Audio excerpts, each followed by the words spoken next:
Chapter 13. In Pendleton Woods. Pollyanna had not turned her steps toward home when she left the chapel. She had turned them, instead, toward Pendleton Hill. It had been a hard day, for all it had been a vacation one, as she termed the infrequent days when there was no sewing or cooking lesson. And Pollyanna was sure that nothing would do her quite so much good as a walk through the green quiet of Pendleton Woods. Up Pendleton Hill, therefore, she climbed steadily, in spite of the warm sun on her back.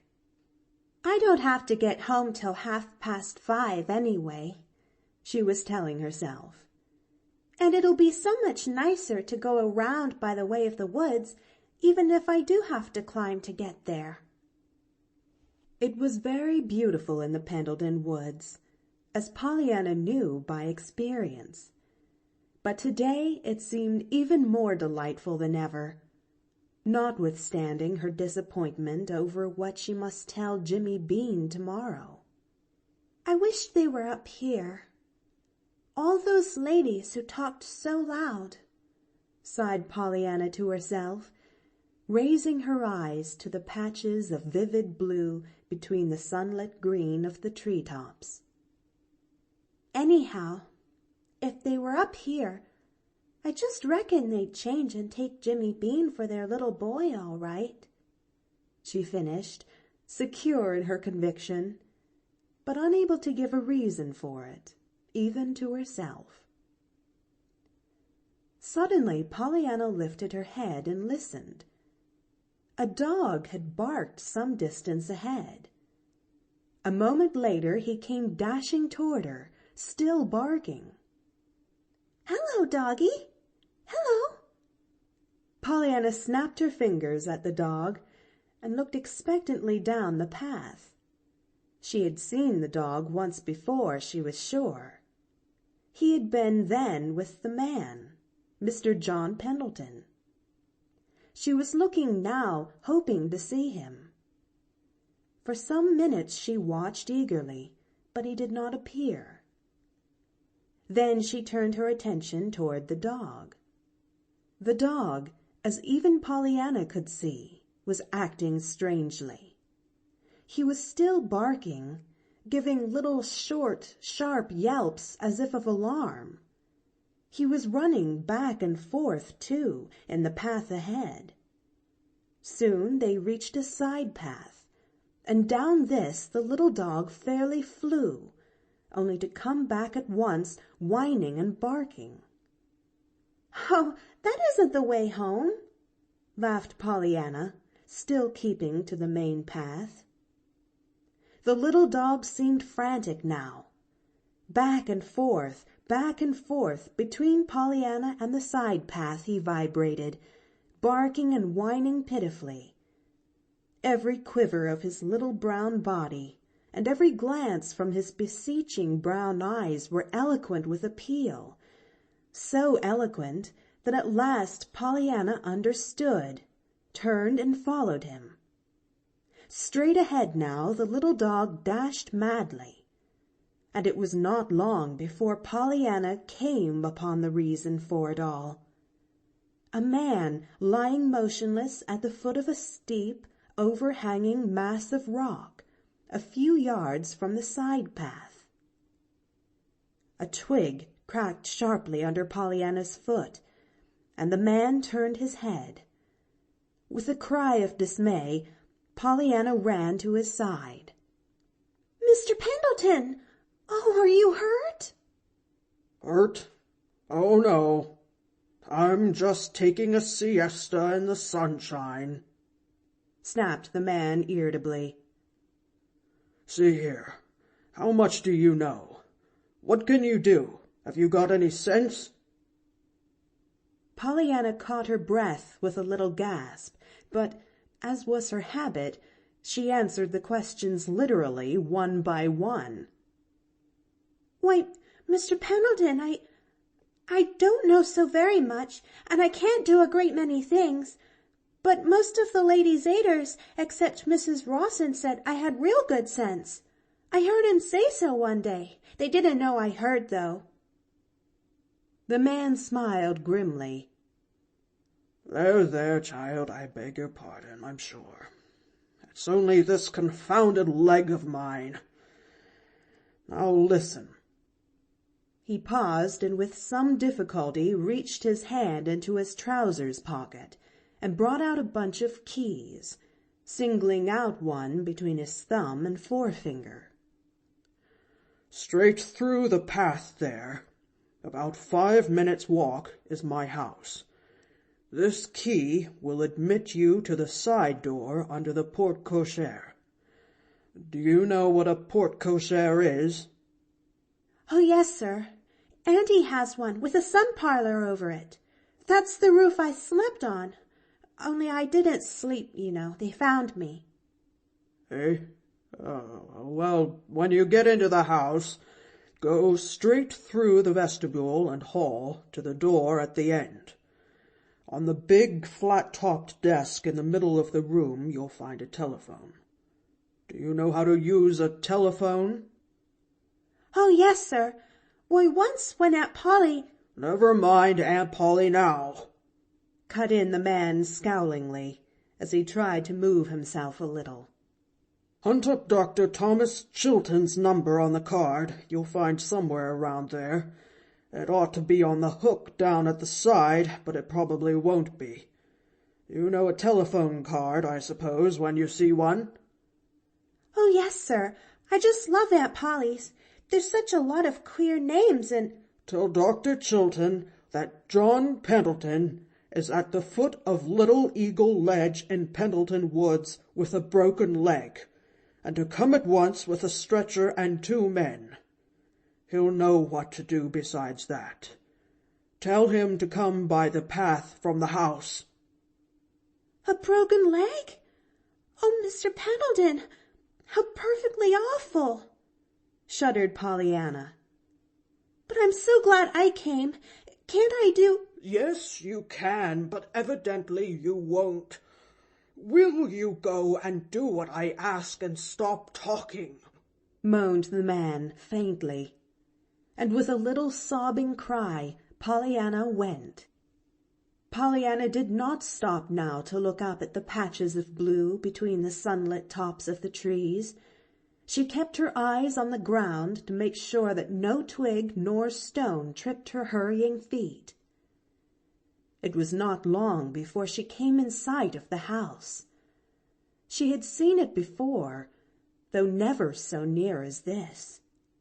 She was almost frightened now at the massiveness of the great pile of gray stone, with its pillared verandas and its imposing entrance.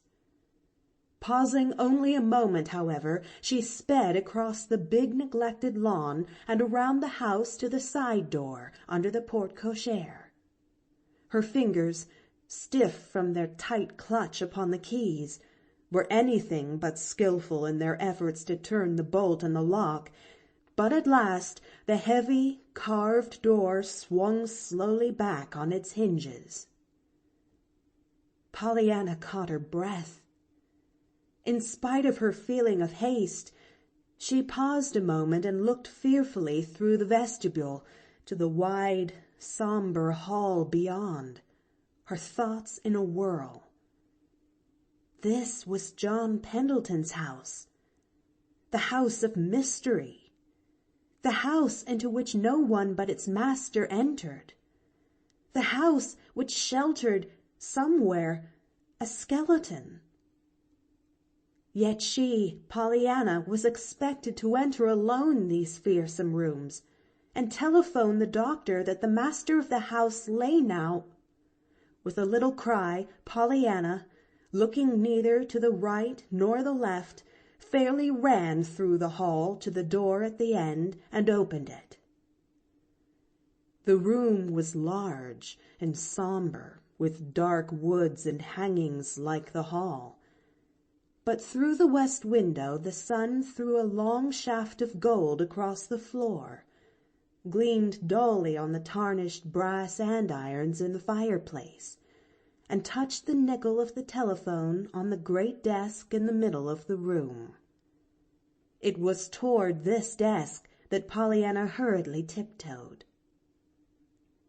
The telephone card was not on its hook. It was on the floor. But Pollyanna found it and ran her shaking forefinger down through the C's to Chilton. In due time she had Dr. Chilton himself at the other end of the wires, and was tremblingly delivering her message and answering the doctor's terse, pertinent questions. This done, she hung up the receiver and drew a long breath of relief. Only a brief glance did Pollyanna give about her. Then, with a confused vision in her eyes of crimson draperies, book-lined walls, a littered floor, an untidy desk, innumerable closed doors, any one of which might conceal a skeleton, and everywhere dust, dust, dust, she fled back through the hall to the great carved door, still half open as she had left it. In what seemed, even to the injured man, an incredibly short time, Pollyanna was back in the woods at the man's side. "Well, what's the trouble? Couldn't you get in?" he demanded. Pollyanna opened wide her eyes. "Why, of course I could. I'm here," she answered. "As if I'd be here if I hadn't got in. And the doctor will be right up just as soon as possible with the men and things. He said he knew just where you were, so I didn't stay to show him. I wanted to be with you." "Did you?" smiled the man grimly. "Well, I can't say I admire your tastes. I should think you might find pleasanter companions." "Do you mean because you're so cross?"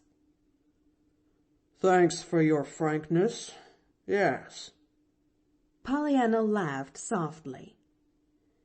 "But you're only cross outside.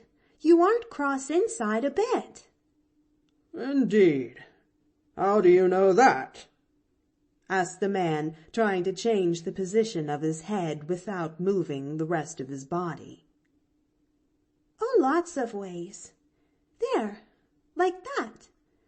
The way you act with the dog," she added, pointing to the long, slender hand that rested on the dog's sleek head near him.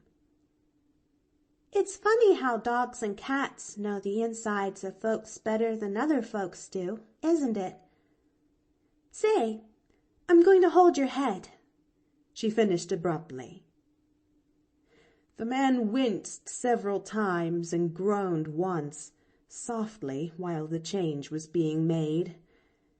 But in the end he found Pollyanna's lap a very welcome substitute for the rocky hollow in which his head had lain before. "Oh, that is better," he murmured faintly. He did not speak again for some time. Pollyanna, watching his face, wondered if he were asleep. She did not think he was. He looked as if his lips were tight shut to keep back moans of pain. Pollyanna herself almost cried aloud as she looked at his great, strong body lying there so helpless. One hand, with fingers tightly clenched, lay outflung, motionless. The other, limply open, lay on the dog's head. The dog, his wistful, eager eyes on his master's face, was motionless too. Minute by minute the time passed. The sun dropped lower in the west, and the shadows grew deeper under the trees. Pollyanna sat so still she hardly seemed to breathe. A bird alighted fearlessly within reach of her hand, and a squirrel whisked his bushy tail on a tree branch almost under her nose, yet with his bright little eyes all the while on the motionless dog. At last, the dog pricked up his ears and whined softly. Then he gave a short, sharp bark. The next moment Pollyanna heard voices, and very soon their owners appeared, 3 men carrying a stretcher and various other articles. The tallest of the party, a smooth-shaven, kind-eyed man, whom Pollyanna knew by sight as Dr. Chilton, advanced cheerily. "Well, my little lady, playing nurse?" "Oh, no, sir," smiled Pollyanna. "I've only held his head. I haven't given him a mite of medicine, but I'm glad I was here." "So am I," nodded the doctor, as he turned his absorbed attention to the injured man. End of Chapter 13. Recording by The Story Girl.